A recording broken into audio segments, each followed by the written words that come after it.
الله وبركاته. أعوذ بالله من الشيطان الرجيم. بسم الله الرحمن الرحيم. قال ربكم ادعوني أستجب لكم إن الذين يستكبرون عن عبادتي سيدخلون جهنم داخلين. وقال صلى الله عليه وسلم الدعاء مخ العبادة أو كما قال صلی اللہ علیہ وسلم. حضرات، مہینے کی تاریخ بھی آخری ہے اور مجلس بھی آخری ہے، اور آخری مجلس ماہانہ جو ہوتی ہے اس میں کسی حساس اور اہم موضوع کی طرف قرآن و حدیث سے رہنمائی ہوتی ہے.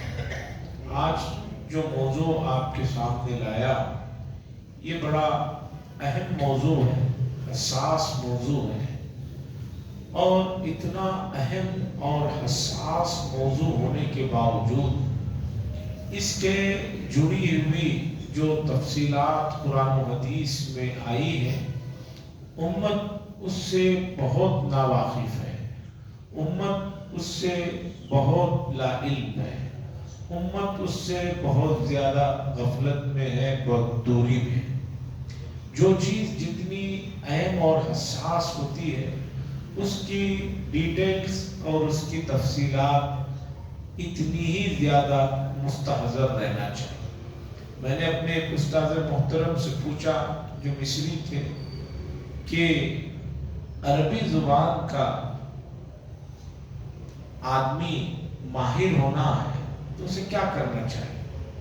انہوں نے بتایا کسی بھی زبان کا آدمی ماہر ہونا ہے تو اس زبان کی جو بیسک اور بنیادی کتابیں جو ہوتی ہیں ان کتابوں کو اپنے سرانے میں رکھنا چاہیے. رات میں سوتے وقت تک بھی اسے دیکھ کر سوئے اور صبح اٹھتے ہی بھی پہلی فرصت میں دیکھے، اس لیے کہ مادری زبان کے علاوہ دوسری جو زبانیں ہوتی ہیں ان کا گرامر سیکھنا پڑتا ہے اور اسے قابو میں کرنے کے لیے بہت محنت کی ضرورت ہے.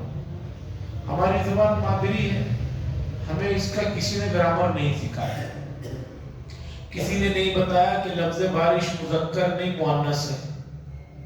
ہم کیا بولتے ہیں؟ بارش ہو رہی ہے، بارش ہو رہا ہے نہیں بولتے، حالانکہ ہمیں کسی نے نہیں سکھایا بچپن میں کہ لفظ بارش مؤنث ہے. کیوں؟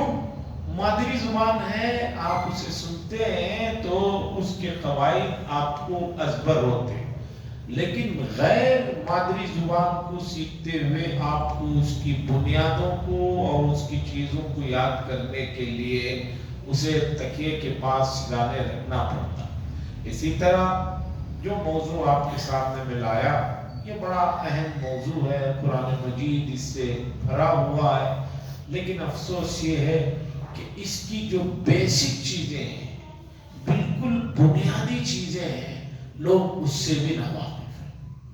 کیا ہے موضوع؟ موضوع ہے دعا، اللہ سے مانگنا.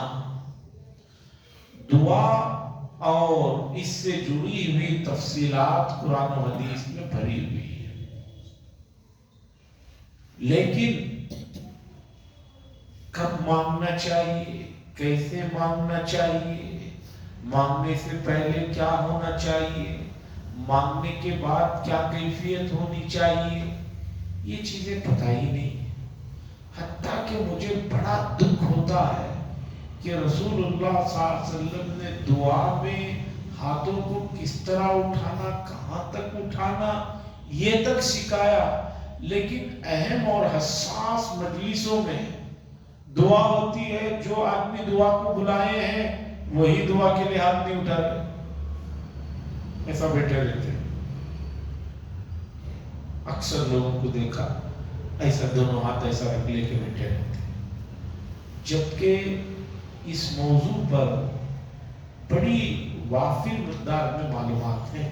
چھوٹی مجلس ہے، جتنی بیسک معلومات ہو سکتی ہے میں آپ کو دے دیتا ہوں، کیونکہ حضرت علی رضی اللہ تعالیٰ عنہ نے ایک آدمی کو دیکھا کعبے کے پاس دعا مانگ رہا ہے، ہاتھوں کو یہاں اٹھائے ہوئے ہیں۔ حضرت علی رضی اللہ تعالیٰ عنہ نے پوچھا بھئی اتنی اوپر کیوں ہاتھوں کو اٹھائے ہوئے ہیں؟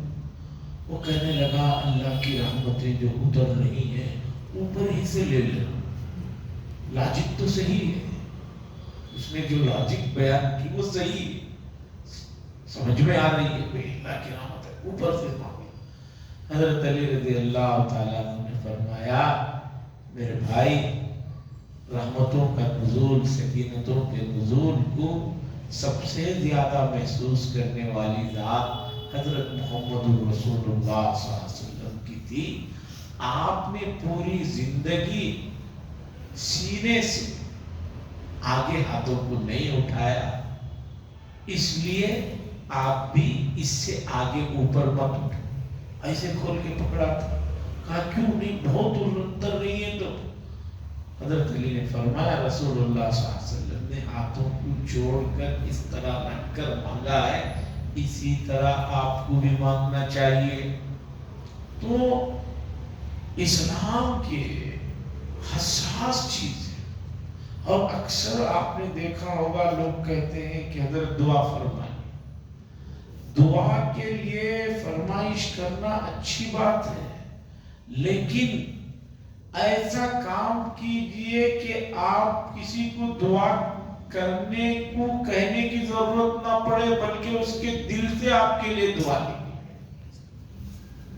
اقبال صاحب نے فرمایا بات جو نکلتی ہے دل سے اثر رکھتی ہے، پر نہیں طاقت پرواز مگر۔